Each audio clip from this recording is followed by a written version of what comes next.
সকাল থেকে ভাবছিলাম যে কী নিয়ে আলোচনা করা যায়। আর এই মেগা সিটিগুলোতে আসলে আমার একটা হাদিসই বারবার মনে পড়ে, যে হাদিসটাকে আমরা হাদিসে জিবরিল বলি। যদিও আজকে আমি হাদিসে জিবরিল নিয়ে আলোচনা করছি না। এই হাদিসে জিবরিলের মধ্যে জিবরাইল আলাইহিস সালাম মানুষের রূপ ধরে জনগণের সামনে নবী সাল্লাল্লাহু আলাইহি ওয়াসাল্লামের কাছে এসে হাঁটুর সাথে হাঁটু লাগিয়ে বসে 4টা প্রশ্ন করেছিলেন।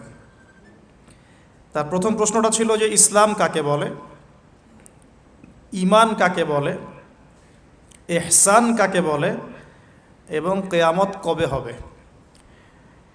চতুর্থ প্রশ্নের উত্তরে নবী সাল্লাল্লাহু আলাইহি ওয়াসাল্লাম বলেছিলেন, মাল মাসউলু আনহা বিআ'লামা মিনাস সাইল। যে বিষয়ে জানতে চেয়েছেন এ বিষয়ে প্রশ্নকারী উত্তরদাতার চেয়ে বেশি জানে না, বা উত্তরদাতা প্রশ্নকারীর চেয়ে বেশি জানে না। মানে কেউই জানে না এক্স্যাক্টলি কখন কিয়ামত হবে। তখন তিনি পঞ্চম প্রশ্ন করেছেন। জিবরাইল আলাইহিস সালাম বলেছিলেন যে ফাআখবিরনি আন আমারাতিহা, তাহলে কিছু আলামত বলে দিন। তো নবী সাল্লাল্লাহু আলাইহি ওয়াসাল্লাম দীর্ঘ 23 বছরের এই নববী জীবনে অনেক আলামতই বলেছেন। এই হাদিসে গিয়ে তিনি মাত্র 2টো আলামত বলেছেন। এক, আনতালিদাল আমাতু রাব্বাতুহা, যখন দেখবে দাসী তার মনিবকে জন্ম দিচ্ছে। দাসী তার মনিবকে জন্ম দেওয়ার অর্থ হচ্ছে সমাজে ন্যায় অন্যায়, হক বাতিল, সত্য মিথ্যা, ভালো মন্দের মানদণ্ড উল্টে যাবে। কারণ দাসী কখনো মনিবকে জন্ম দেয় না, এটা উল্টা বোঝানো হচ্ছে।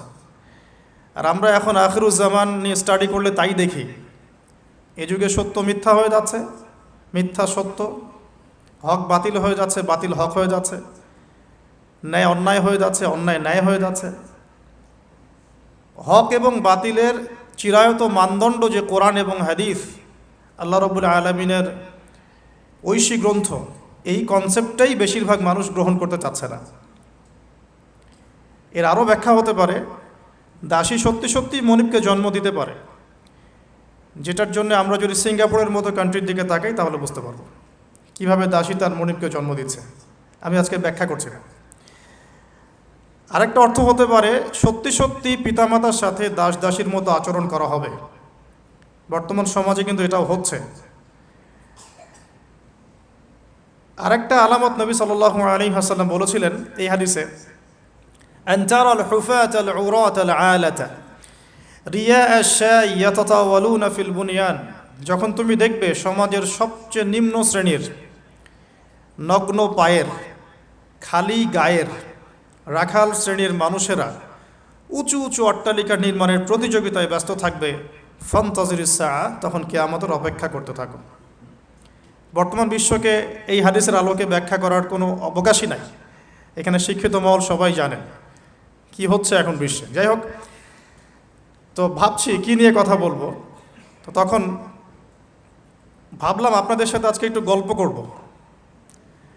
আজকে গল্পটা হচ্ছে কোরআনের পাতা থেকে, কোরআনের যে পৃষ্ঠাগুলো আছে এই পৃষ্ঠাগুলো থেকে কয়েকজন মহামানব সম্পর্কে আলোচনা করব ইনশাআল্লাহ। এই আলোচনাটা জরুরি এই কারণে যে আমরা বেশিরভাগ মানুষ এই ফার্স্ট লেন অফ লাইফের মধ্যে এসে গতানুগতিক জীবনে অভ্যস্ত হয়ে পড়েছে। গতানুগতিক কেমন? আমরা জন্ম নিব, কোথাও পড়াশোনা করব, পড়াশোনাটা হতে পারে সেকুলার পড়াশোনা, হতে পারে এথিস্ট পড়াশোনা, হতে পারে ইসলামিক পড়াশোনা। এরপরে আমরা আমাদের শৈশব কাটাবো খেলতামাশার মধ্য দিয়ে, কৈশোরে যাব। আর কৈশোর মানে এখন কিশোর গ্যাং, আপনারা হয়তো অনলাইনের মধ্যে সবাই জানেন বিষয়গুলো। সব দেশের পরিস্থিতি একরকম নয়, তবে আমি আমার পরিবেশ থেকে কথা বলছি আর কি। এরপরে আমরা যৌবনে যাই, আর যৌবনে গিয়ে আমরা আমাদের নিজেদেরকেই বিশ্বের সব কিছু মনে করি, দুনিয়ার সব কিছু আমরাই। এই যৌবনকালটাকে আমরা বেশিরভাগ যুবকই আল্লাহ পাকের পথে উৎসর্গ করার মানসিকতা রাখি না। আমরা আনন্দ ফুর্তি, খেলতামাশা, হারাম অ্যাফেয়ার্স, মাদকদ্রব্য, কোনো কোনো সময় পলিটিক্যাল অ্যাফেয়ার্স, এইসবে ব্যস্ত হয়ে থাকি। যৌবনটা আমরা এভাবে নষ্ট করি বেশিরভাগ মানুষ। এরপরে আমরা চলে যাই জব সেকশনে।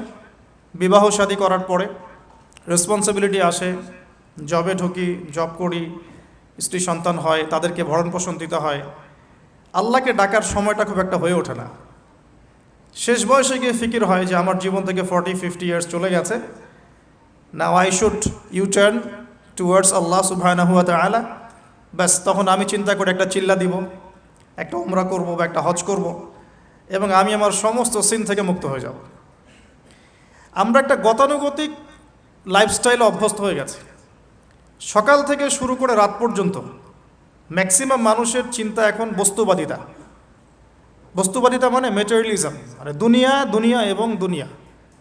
মানে কি করলে আমার দুনিয়াতে ভালো হবে, কি করলে আমার খাবারটা ভালো হবে, বাড়িটা ভালো হবে, রিজিকটা ভালো হবে, আমার স্ত্রী সন্তান একটু ভালো থাকবে। এই যে চিন্তাগুলো, আল্লাহ এবং তার রাসূলকে অ্যাভয়েড করে এই যে চিন্তাগুলো, এই চিন্তাটাকে আমরা বলি বস্তুবাদিতা, মেটেরিয়ালিজম। দেখবেন গতানুগতিক লাইফস্টাইলে এখন এই পৃথিবীর বেশিরভাগ মানুষ বস্তুবাদী। এটা দেখার জন্যে, বোঝার জন্যে জাস্ট আপনার হৃদয়ের চোখ, হৃদয়ের কান, হৃদয়ের ইন্দ্রিয়গুলো একটু উন্মুক্ত করতে হবে। আর হৃদয়ের চোখ, হৃদয়ের কান উন্মুক্ত হবে তখনই যখন আমরা আল্লাহ এবং তার রাসূলের সামনে আত্মসমর্পণ করব, তার আগে নয়। তো বেশিরভাগ মানুষ বস্তুবাদিতায় লিপ্ত থাকে। আবার দেখি কিছু মানুষের সারাদিন ফিকির একটাই, পলিটিক্স, পলিটিক্যাল অ্যাফেয়ার্স, পলিটিক্স, কীভাবে পলিটিক্স করব, কীভাবে অপোজিশনকে ডমিনেট করা যায়, কি করলে তার ক্ষতি করা যাবে, কি করলে তাকে ওভারটেক করে আমি সামনে যেতে পারবো। কিছু মানুষের চিন্তা ইকোনমিক সেকশনে, আল মাল, কীভাবে মাল অর্জন করা যাবে। আমার 2 তলা বাড়ি আছে, কিভাবে 4 তলা হবে। 2টা বিজনেস আছে, কিভাবে 10টা হবে, 5টা হবে। আমার 100% জমি আছে, কিভাবে 200% হবে। আল মাল। এই শ্রেণীর মানুষকে নবী সাল্লাল্লাহু আলাইহি ওয়াসাল্লাম আব্দুদ দিনার বলেছেন, দিনারের দাস। আব্দুল্লাহ নয়, আল্লাহর দাস নয়, দিনারের দাস। আরও কিছু মানুষ আছে, আমরা এখন সায়েন্স এবং টেকনোলজির অগ্রগতির খোরা অজুহাত তুলে সরাসরি আল্লাহকে ডিনাই করে ফেলছে, এবং এই মতাদর্শ সমাজে বাস্তবায়নের চেষ্টাও করছে। এডুকেশন সেক্টরে হোক, সংস্কৃতির নামে হোক, সামাজিক অ্যাসোসিয়েশনের নামে হোক, মুক্ত চিন্তার নামে হোক, আমরা ডে বাই ডে যুব সমাজের একটা বড় অংশকে এথিস্ট বানাচ্ছি। আবার কিছু মানুষ সারাদিন সংস্কৃতি নিয়ে পড়ে আছে, গান বাজনা, নাট্য, কলা ইত্যাদি ইত্যাদি। কিছু মানুষ সারাটা জীবন ঢোল তবলায় কাটিয়ে দিচ্ছে। কিছু মানুষ সারাটা জীবন একটা গিটারকে নিয়ে কাটিয়ে দিচ্ছে, একটা মিউজিক্যাল ইনস্ট্রুমেন্ট নিয়ে কাটিয়ে দিচ্ছে। কিছু কিছু দিনী বোন সারাটা জীবন অপসংস্কৃতির অন্ধ অনুকরণে কাটিয়ে দিচ্ছেন। এবং আপনাদের কাছে, সরি ফর মাই ল্যাঙ্গুয়েজ, অনেক সময় মনে হচ্ছে সৌন্দর্যই সব কিছু। আল্লাহ রাব্বুল আলামিন হয়তোবা মনে হয় আমার বাহ্যিক সৌন্দর্য দেখেই বিচার করবেন, ভাবটা এরকম। কিছু কিছু যুব সমাজ সারাদিন PUBG, free fire, mobile games, addiction, YouTubing, Facebooking, অস্থির অবস্থা, অস্থির। ঠান্ডা মাথায় 1 সেকেন্ড বসে চিন্তা করতে চাচ্ছে না যে তাকে আল্লাহ বা কেন সৃষ্টি করেছে। তো এইরকম ভেরিয়াস কাইন্ডস অফ পিপল আমাদের এই সমাজের মধ্যে, যে কোনো কান্ট্রির দিকে আপনি তাকাবেন এই দৃশ্যটাই পাবেন।